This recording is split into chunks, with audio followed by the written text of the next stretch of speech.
Facebook Live. Here we are, Facebook Live. What's up? What's going on, Multifamily Masters? Hey, it's me, Powell, and I am here today just kind of going over, so I'm trying to do this thing every week where I just kind of talk about what's been going on once you're under contract, right? So once you get a deal and you're under contract, what happens next, right? So I'm just chilling here in Redondo Beach. This is a beach setting, see? Nice setting. I'm just chilling over here. It's where I come to a lot, and unfortunately today was the first day that I got to get outside, so our first time that I got to get outside. Yeah, wanted to talk with people just to see how things are going. If you're in here, feel free to write, give me a comment and everything, so that I know who you are and who showed up and things like that. But I'm going to talk a little bit today about what's been going on this week since going under contract, right?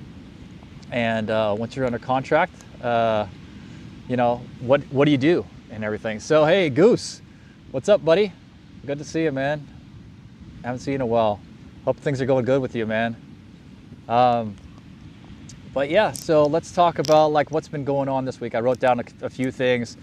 When I got the self-storage deal that I'm under contract with, and I'm not necessarily talking specifically self-storage, but about once you get a deal in real estate under contract, what do you do? What do you do at this particular point? Yeah, we'll talk. And so, hey, Leslie, thanks for joining. I see Bernadette, thank you for joining as well. Give you guys a little wave here. Wave. Still getting used to how to run a Facebook Live and everything. But yeah, if you're on here, say hi. Say mention who you are and everything, because it doesn't really give me a list of exactly who's in here or not. So let me know who's in here. So this week we've been doing a lot of stuff in terms of just trying to close the deal. Right, we probably have about, I would say, probably about 50 more days, somewhere around 50 more days to close the deal, right? And so we just got to get through our due diligence and then get through our financing and then, basically close the deal. But so this week, what do we do?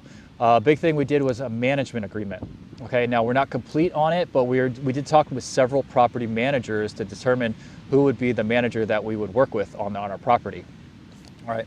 And that's a super important thing in whether it's multifamily or self-storage or probably any type of other asset class. I don't really know the other asset classes very well.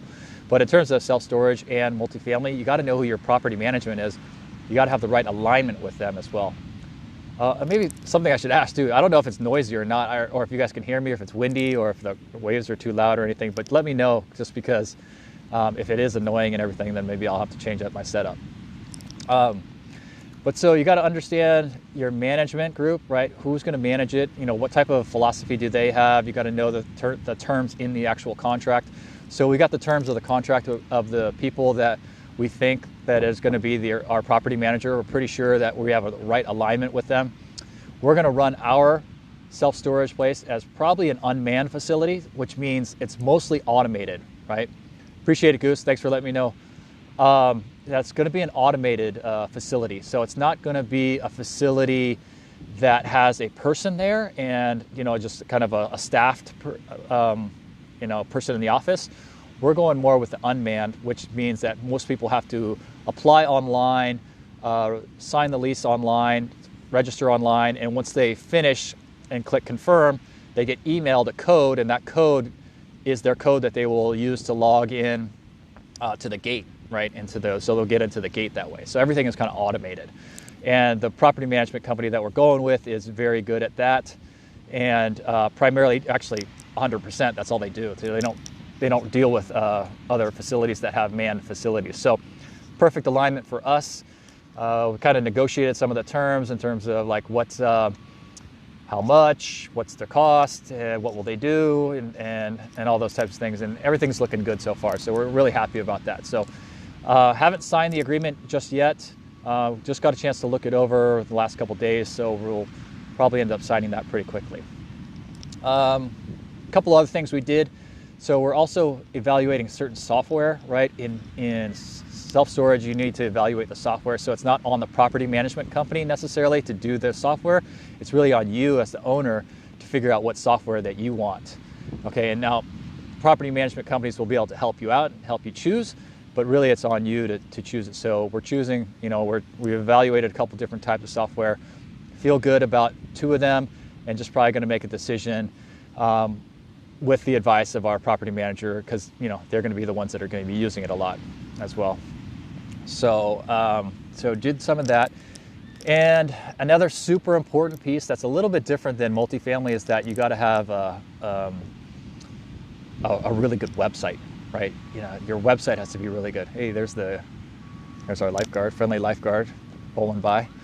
You got to have the website is super important. Obviously, if you're going to be an unmanned facility, having a really good, functional, aesthetically pleasing, easy to use website, easy to find website is super key and important, right? So we've been evaluating 2 different providers, and again, we'll probably make a decision hopefully next week about which one we would go with. This is something you need to do early when you're deciding about, hey, Yanav, how you doing, buddy? Getting software and the website up and running or designed early is pretty key, because it takes maybe 6 weeks for them to finish a website, right? So if they're going to do a website for you, it can take like 6 weeks for them to do it, right? So you don't want to close your deal and then take 6 more weeks before your website gets up, because that's 6 weeks where nobody knows how to get inside of your facility, right? So you have to do this pretty early. So we have a total of 60 days to complete this deal, right? So if you're talking the website company needs 6 weeks out of that, that's 6 of the 8 weeks. So you need to decide pretty quickly of which website provider you're going to be using. Hey, Doris, how you doing? Doris Ings here. Jennifer, good to see you, Jennifer. Thank you for joining. So let's see, software, website, we talked about that, a couple of things. Next week, well, we have some plans in place for some of our team that's going to be going to the site to do some more CapEx budgeting, maintenance, things like that. There's a couple things that we need to do on our property. So we're sending out our team for like a second review. And so a couple people are going to go out there, do a second review, take a little bit more of actual bids, and to see what it would be, what it would cost to fix those particular things. There's not a ton that we need to fix on our property, but for sure there is stuff that needs to be done. So we have some drainage issues, both off the top of the storage units on the roof, as well as the downspouts. And we have some electrical grounding issues and things like that we got to take care of. So we'll be doing, they'll be taking some bids on that kind of stuff soon. So let's see. Hey, Brian, thanks for joining. Let's see. RH Newburn, thanks for joining. Appreciate that. Thank you. Hey, Ryan, good to see you, buddy. Thanks for joining. And if you guys got any questions, like I haven't seen any questions necessarily pop up, but feel free to post any questions that you may have. All right. I'm happy to answer any questions that you guys have. So let's see. We talked about management agreement. We talked about software, our website. Hey, there's the people again. Sorry, I didn't get to see it. The lifeguard again. Software, website, management agreement, bids on CapEx and maintenance, insurance. Okay, so insurance. Luckily, there's a lot of companies out there that will insure self-storage, and so we have several different referrals that we've gotten. We've gotten referrals from our property manager. We're talking with them. I've gotten referrals from people that are that manage my multifamily properties and everything. So we're getting bids from sort of all over the place and everything. So we don't think it'll be that hard to insure.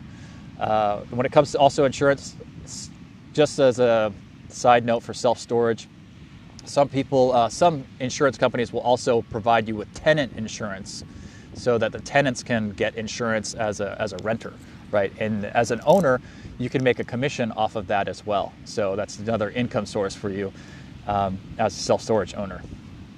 A big thing we're doing right now is the legal documents, right? You need to get the legal documents in order. So, we're probably anywhere from like 7 days, I think 7 days in.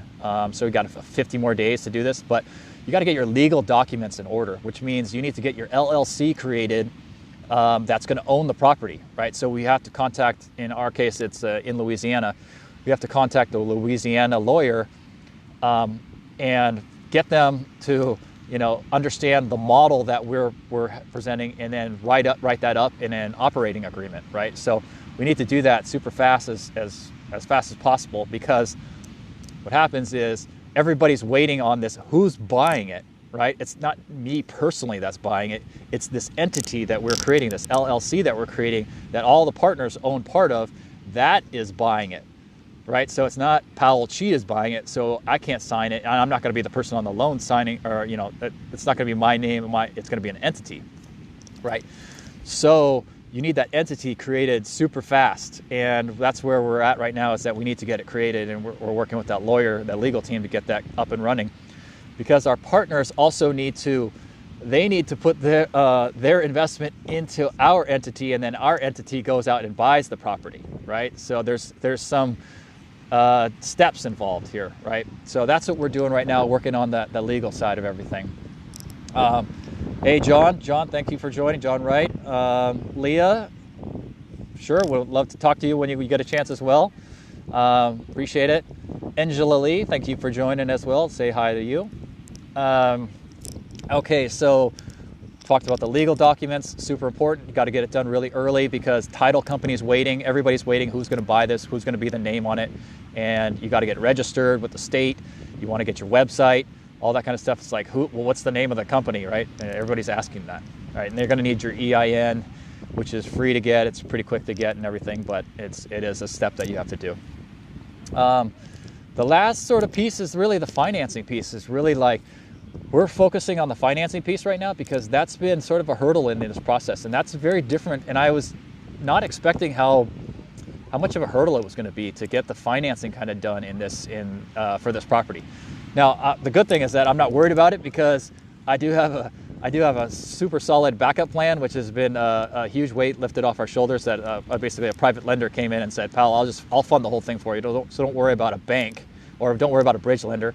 So now I can just kind of focus on trying to get the very, very best loan possible, because if I don't get the very best loan possible, it's much easier to just go with a private lender. And so, but now I'm talking to all these local banks and things like that, and I'm getting general terms I'm getting is somewhere between 5 to 7 years, mostly a 5-year balloon, right? 5-year balloon, 5 to 5.5% interest, and 20-year amortization. So that in itself, if you know the numbers, it's not that great, right? 20-year amortization, I'm looking for more for 25 to 30. So for 20-year amortization, it's okay. And then 5 to 5.5%, it's okay. It's not great. And 5-year balloon, I don't know. Not super thrilled about that. Sure, I'd love to have it longer. So just in essence, the loans that I've been seeing from most brokers, most local banks that I've been talking to, have been kind of like, okay, like we would get the deal done and we would go that route if we had to, but truthfully, it's probably just easier for us to use our private lender and just cut out all the red tape. You don't have to submit all these forms and sign all these documents and all kinds of crazy stuff. So just makes it a lot easier to have a private lender do that for you.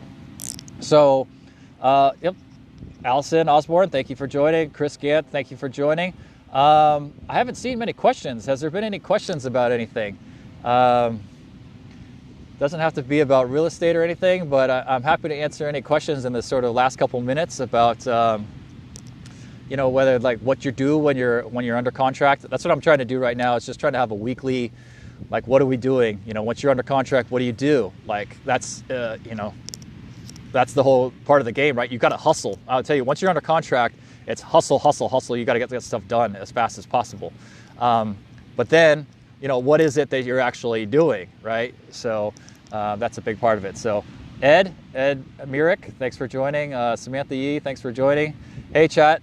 Appreciate it. Yeah, a little cold. I mean, it's not super cold. I'm wearing shorts out here, so it's not that bad. But it wasn't as warm. It's not as warm as it was last week. I'll tell you what's cold. just so you guys know, I take cold showers, and cold showers in November are a lot more cold than they are in, say, August or September. I mean, nowadays I'm taking cold showers, I'm like, whoa, this is really cold, it's freezing, I gotta get out of here. But before I was like, this isn't that bad. It's not even, no problem at all. So, but yeah, let me know. You got any questions about how I can help out with you guys as far as like investing or differences when you're under contract or anything like that? Feel free to let me know. Happy to discuss any particular thing. And let's see, what's up, Matt? Hey, thank you for joining. That's probably it for me. So unless anybody had anything to say, that's probably it for me. I appreciate all of you joining and watching. And let me know if there's any questions that I can answer for you, or if there's any specific topics that you want me to talk about. When it comes to either self-storage or multifamily investing, I'm happy to discuss that particular thing as well. All right. So thank you all for joining. Appreciate it. Have a great weekend. I'll talk to you soon.